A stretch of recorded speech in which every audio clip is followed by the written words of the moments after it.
नमस्कार दोस्तों, स्वागत है आपका हॉरर नाइट्स पर। दोस्तों, अगर आपने हमारी कल की कहानी नहीं सुनी तो पहले आप वो कहानी सुनिए, क्योंकि ये उसी कहानी का दूसरा भाग है। तो चलिए दोस्तों, आपका ज़्यादा समय व्यर्थ ना करते हुए आगे बढ़ते हैं आज की कहानी की ओर। दोस्तों, मैं और राजू जब वहाँ से निकले तो मैंने गौर किया कि राजू बिल्कुल गुमसुम सा है। और दोस्तों, जब हम कुछ दूर आगे गए तो राजू ज़ोर ज़ोर से चीखने चिल्लाने लगा। और तभी दोस्तों राजू ने मेरे ऊपर छलांग लगाई और उसने मुझे किसी चीज़ से ज़ोर से मेरे सिर पर वार किया और मैं वहीं बेहोश हो गया। दोस्तों, उसके कुछ देर बाद मुझे धीरे धीरे होश आने लगा, क्योंकि मुझे ऐसा लग रहा था कि कोई मुझे घसीट कर कहीं लेकर जा रहा है। और दोस्तों, जब मैंने उसकी ओर देखने की कोशिश की तो मुझे ये देखकर बहुत दुख हुआ कि यह और कोई नहीं बल्कि मेरा अपना दोस्त राजू है। दोस्तों, मैंने खुद को छुड़ाने की बहुत कोशिश की, मगर मेरे कुछ भी करने से उसे कोई फ़र्क नहीं पड़ा। दोस्तों, ऐसा लग रहा था कि मानो आज राजू में पता नहीं कहाँ से इतनी ताकत आ गई है। दोस्तों, मैंने देखा कि राजू मुझे वापस उसी किले के अंदर कहीं लेकर जा रहा है। ये देखकर मुझे और डर लगने लगा। फिर दोस्तों राजू ने मुझे एकदम से ज़मीन पर पटक दिया और फिर दोस्तों मैंने जब आँख खोलकर देखा तो मैं यह देखकर हक्का बक्का रह गया कि मेरे दोनों दोस्त करण और प्रताप भी वहीं बैठे हैं। पहले तो दोस्तों मुझे अपने दोनों दोस्तों को देखकर खुशी हुई, मगर जब मैंने गौर से देखा तो उनके सामने एक तांत्रिक जैसा दिखने वाला कोई है, जिसने उन दोनों को आग के सामने बिठाया हुआ है और उनके चारों तरफ किसी लाल रंग से गोल धारा बनाया हुआ है। और दोस्तों, उस तांत्रिक के पीछे मेरा दोस्त राजू और उसके साथ एक डरावनी सी दिखने वाली महिला भी थी, जिसने सफ़ेद रंग की साड़ी डाली हुई थी और उसके बाल खुले हुए थे और उसके दांत उसके जबड़े को छेद कर बाहर निकल रहे थे।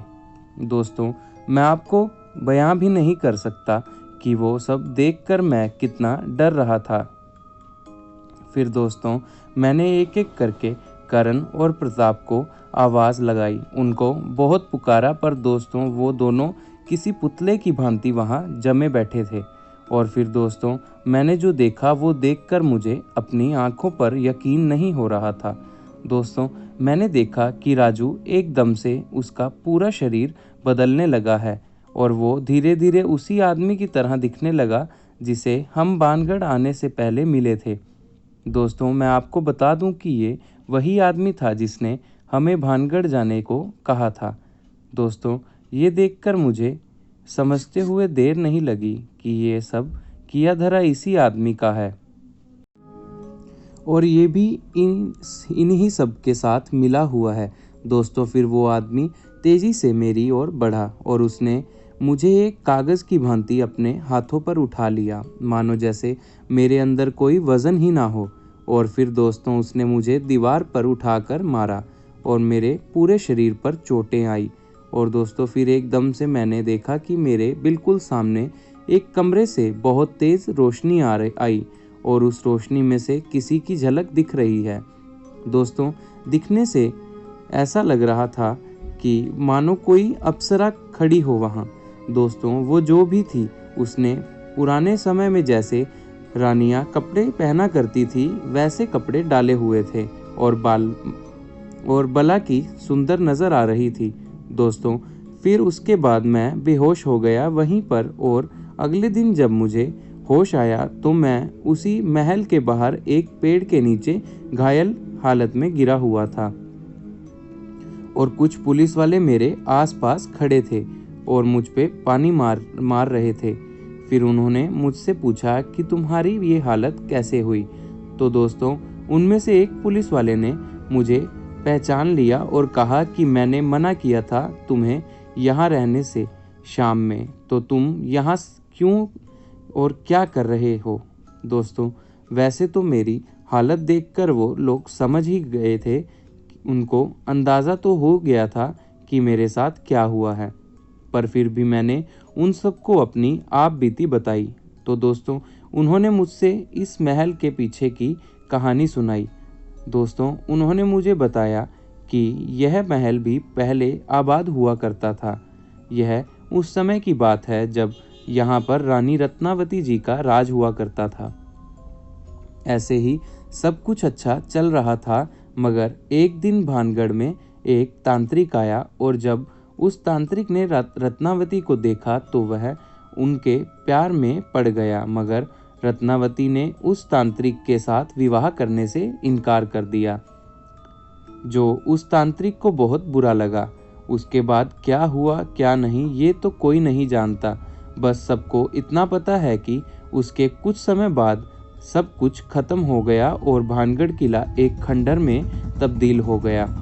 दोस्तों कहा जाता है कि उसके बाद रानी रत्नावती को उसी महल में बहुत से लोगों ने घूमते हुए देखा। फिर दोस्तों मैंने उन सबको अपने दोस्तों के बारे में पूछा और तब उन सब ने मुझे बताया कि उन्हें बस मैं यहाँ पर जख्मी हालत में गिरा हुआ मिला, पर मेरे कोई भी दोस्त मेरे पास या साथ नहीं था। ये सुनकर दोस्तों मुझे बहुत दुख हुआ। दोस्तों मेरे दोस्त आज भी गायब हैं, उनका कोई पता नहीं है कि वो कहाँ हैं या उनके साथ क्या हुआ। दोस्तों आज भी मुझे अपने भानगढ़ जाने का फैसले पर बहुत दुख होता है और आज भी मैं ये सोचता हूँ कि अगर हमने उस दिन भानगढ़ जाने का फैसला ना लिया होता और हम भानगढ़ ना जाते तो शायद आज मेरे दोस्त मेरे साथ होते। दोस्तों वहाँ क्या हुआ क्या नहीं ये आज भी एक रहस्य बना हुआ है और जो उस रात मैंने देखा क्या वो सच था या नहीं ये मुझे आज भी नहीं समझ आता और मैं किससे और कैसे वहाँ से बचा। तो दोस्तों कैसी लगी आपको भानगढ़ की ये कहानी हमें कमेंट करके ज़रूर बताना और कहानी पसंद आए तो वीडियो को लाइक करना और ऐसी ही कहानियाँ सुनने के लिए